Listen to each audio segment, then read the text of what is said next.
and this is Weaponized. We did get a chance to see one of the pieces of evidence that has come into Arrow in recent times, and I don't know about you, but when I saw this orb floating over the Middle East, it kind of rang a bell with me. It seems familiar, doesn't it? How so, George? I don't know what you're talking about. I don't know. Episode 1 of Weaponized comes to mind. Oh, what was it, episode 1? Okay, so, right. So what you're talking about is that Dr. Kirkpatrick, he demonstrated 2 cases within Arrow that they said one is unresolved and one is resolved. I found his choices super interesting. So the first choice he chose was an orb. So it was a metallic sphere. This is the most common UFO sighting, is a metallic sphere, anywhere between 1 meter to 3 meters, that just moves under intelligent control without heat plumes or exhaust, right? It's not aerodynamic.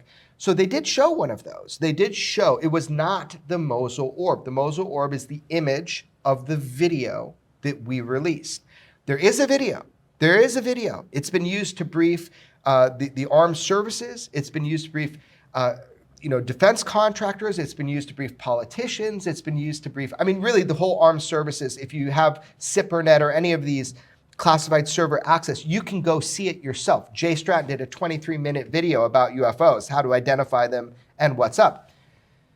Why did he show from the Middle East one of these orbs and they're not releasing the MOSUL orb video? Your guess is as good as mine. Well, he also said, this is all the information we have. The video is all we have. What platform was that used to record that image? A Reaper drone. A Reaper drone, a sensor system, a flying spy apparatus, right? So if they know the point in time and space where that footage was taken, which of course they do because it's in all of the data and the metadata of that image, they can find out how fast it was going, they can find out the exact size, and there are other sensor systems that can then corroborate what that one Reaper drone picked up. That shouldn't be a problem. So I'm surprised when he said that's all the information we have. Maybe it is right now. All you have to do is dig in a little bit and you'll have more information. Yeah, ask for it. I've already seen people on UFO social media trying to explain, it's probably just a balloon and it looks like it's moving kind of fast because the Reaper is moving kind of fast. What do you say to that? Yeah, there is validity to the idea that it's hard to determine the speed of something without knowing all the variables. Like, that's totally fair. The thing is that it's unresolved, it's unknown, it is indicative of over 50% of the UFO sightings.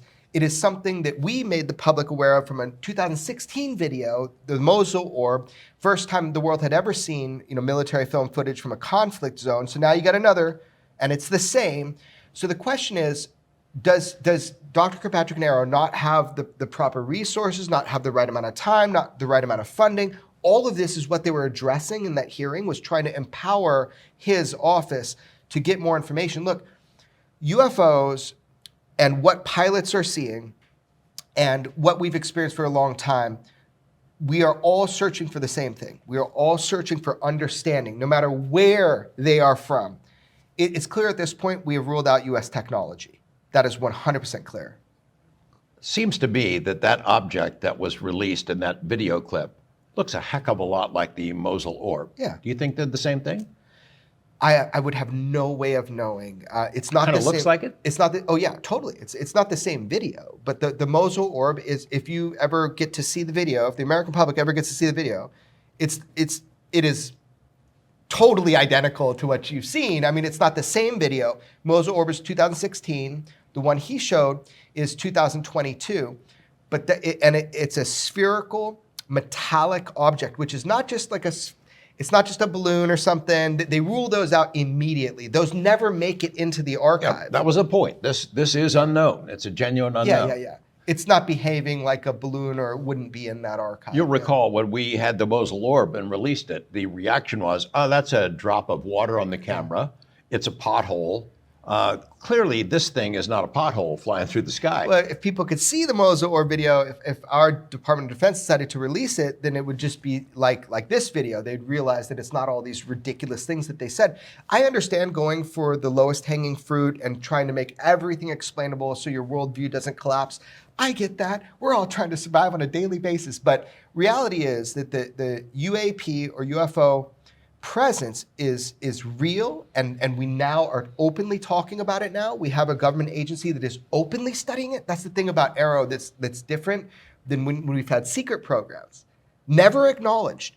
Arrow's acknowledged. I love that. Here's the other point that I think needs to be made. Okay, so Dr. Kirkpatrick shows this in a hearing before the U.S. Senate, a Senate subcommittee. He shows that video. Yeah. The heavens did not open. World War III did not erupt. Our national security was not compromised. The Russians didn't invade Santa Monica. The Chinese didn't attack us in Alaska or wherever. I mean, you can release this information, and it does not compromise U.S. national security. Why not release the video of the MOSUL ORB? Why not release the video of the Baghdad Phantom, which we have made public? Well, let's talk about the Baghdad Phantom in a second, but I again am saying, hey, everybody, you've seen an image. We put out an image. It was contained within a classified briefing, but it's inherently unclassified. Why not allow the public to engage this? I do think social media and crowdsourcing is a good idea. Dr. Kirkpatrick kind of was saying, this issue is not going to be resolved on social media or blogs. I get his point. It's not like a perfect system, but crowdsourcing is important. I think letting the public see what's going on, the world's not going to collapse. The MOSUL ORB and the video that he released are so freaking common. This is an occurrence that happens all the time with the UFOs, is this type of machine. I have heard Dr. Kirkpatrick and others in the U.S. government and the Pentagon talking about transparency. Oh gosh, we really need transparency. That is a goal of ours. We want to be transparent. I don't see a lot of transparency. For example, he gave us very little information to go along with that orb video. We have no other data. I don't believe that to be the case. That cannot possibly be true. We know for sure they have other information about the MOSUL ORB that we released. We know for sure they have other data about the Baghdad Phantom that they have not released. And we know that when we've presented videos and other images that we have obtained to the Pentagon, they shut us down, right?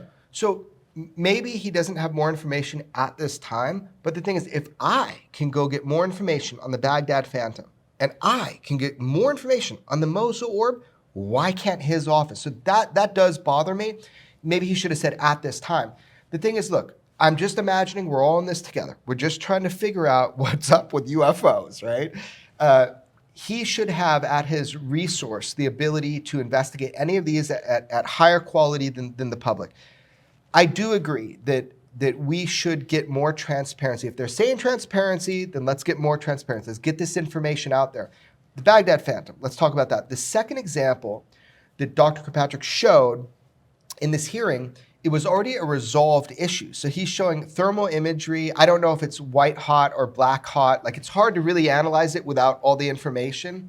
And I'm not a systems analyst, but he was showing something that was already resolved. So, hey, look, sometimes we get footage that looks really cool or really strange, and then we figure out it's a plane. Yeah, we know that. We deal with that every day. That's what people deal with. The thing is that it was so weird he chose that one, because remember how you and I, when we first put out the Baghdad Phantom to the public, we're like, we don't know what this trail is in the back, but we think it's a camera artifact, coming from the camera. Well, he confirmed that the one that he showed, he made a big point of showing that it also had a camera artifact. I didn't know why he was showing that way. It was kind of weird. It was the Baghdad Phantom, filmed in white hot, has no exhaust plumes of heat coming out of it. It is not an airplane, and it is not a missile. And so that it was kind of weird. If we have better examples of UAP that we somehow get leaked from Air Force or whatever we get from, there was a weird one to show. Why didn't he show something better?